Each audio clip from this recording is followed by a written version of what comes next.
Hello, welcome back to Master Games, and today we're looking at my Hulk. So this is the Hulk for MCP, or Marvel Crisis Protocol.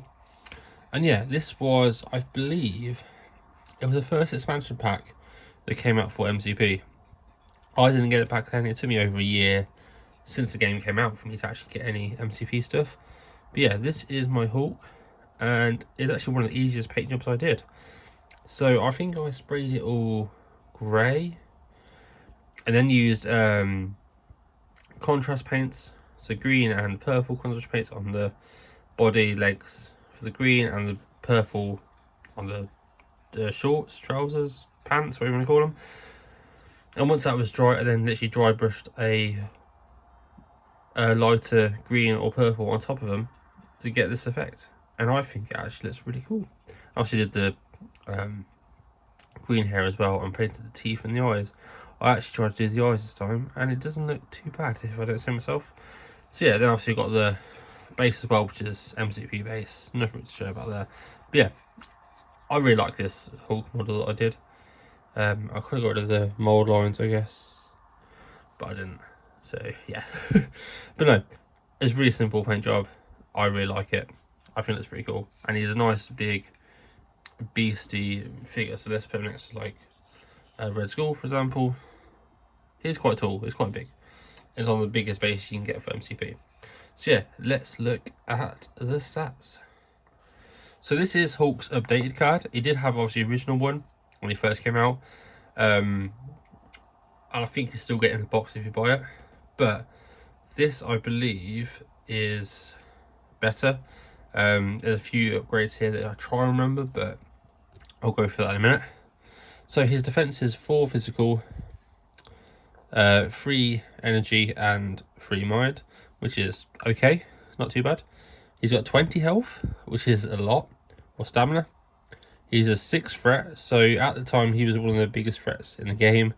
Obviously not anymore. He's size 4 and he moves small, which is a bit annoying, but he does have a large base, so it kind of makes it a bit better.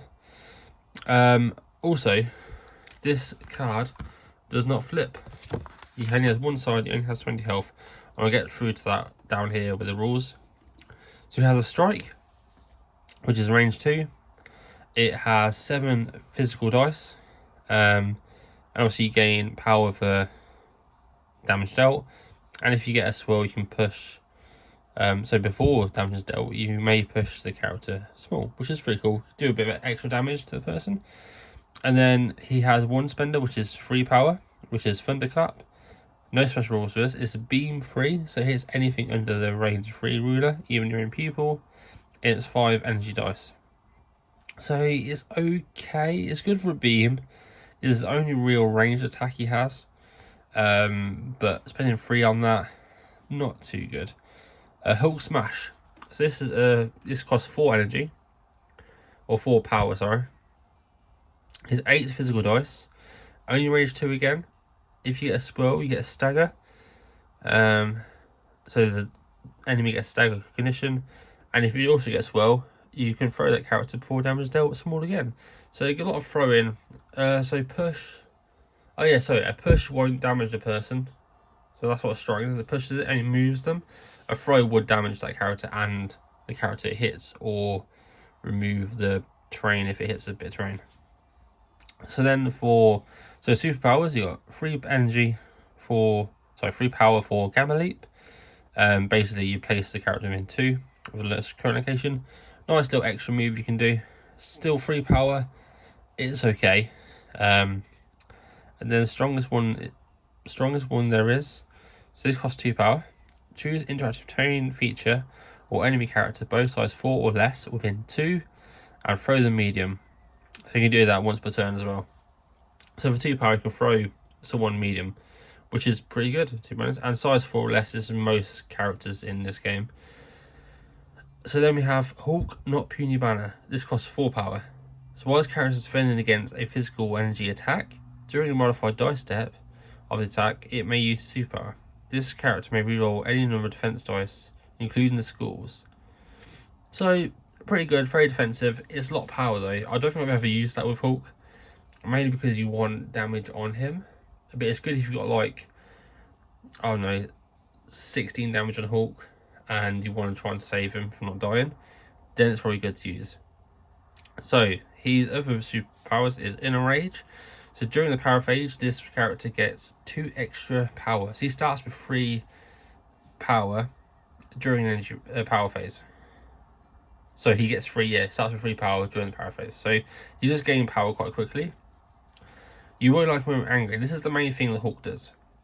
So you add 1 additional dice to the character attack roll for every 4 damage it has. And also, if this character would flip at the start, if this character would flip its stat card to the injured side, it's KO instead. So when this person is dazed, you put dazed token on, and during the cleanup phase, you then just remove this Hulk from the board. He doesn't have a flip side. He only has 1 side basically. But yeah, basically, you can get an extra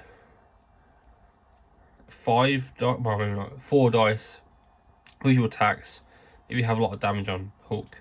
So it's good to have damage on it because he gets more powerful, but at the same time, you don't want him to die.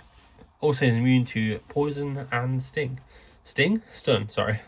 But yeah, also have a few cards. So yeah, this card is really good. It's really good 6 threat. I use him in my Avengers. I think he also goes into Defenders as well. But yeah, he sits in my Avengers and sometimes Shield. But I normally say She-Hulk for that just because She-Hulk is affiliated with Shield. But yeah, let's look at some cards. So we have Gamma Launch. So during Hulk's activation, if he is in 2 of another allied character that is not holding an asset or a civilian token, he may spend 3 to play this card. Place another allied character in 5 of a current position. So you can throw someone range 5, which is pretty good, especially for moving around the board. I sometimes take it. I'm not using it that much, but good little movement thing. Anger Management. Any non-Hulk Avenger character within 3 of allied Hulk may spend the 5 power to play this card. The allied Hulk suffers damage equal to power spent. So basically this gives damage to Hulk to make him more powerful to give him extra dice for attacks. That's all that's for, basically. I've never used it because I don't want to do too much damage to my Hulk and die. And then we have Agents of Smash. So this is with Hulk and She-Hulk.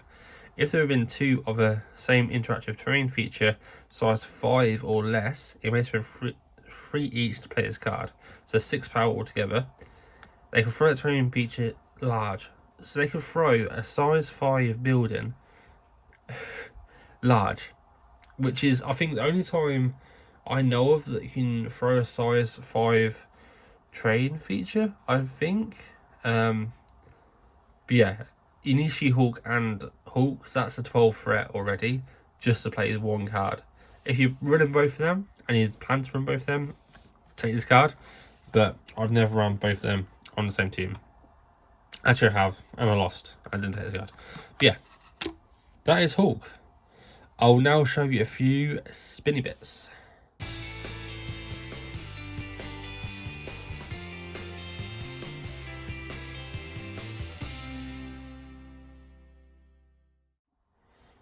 So yeah, that is my Hulk. I think it's a really good character. If you're playing Avengers or Defenders, definitely take him. But it's trying to splashes than most things anyway. I just think he's a great character. Also, there's a new Hulk coming out, which is Threat 7. And he does look pretty cool. Which I probably will get eventually. But yeah, if you find the video, please give a thumbs up. New channel, subscribe. Bye.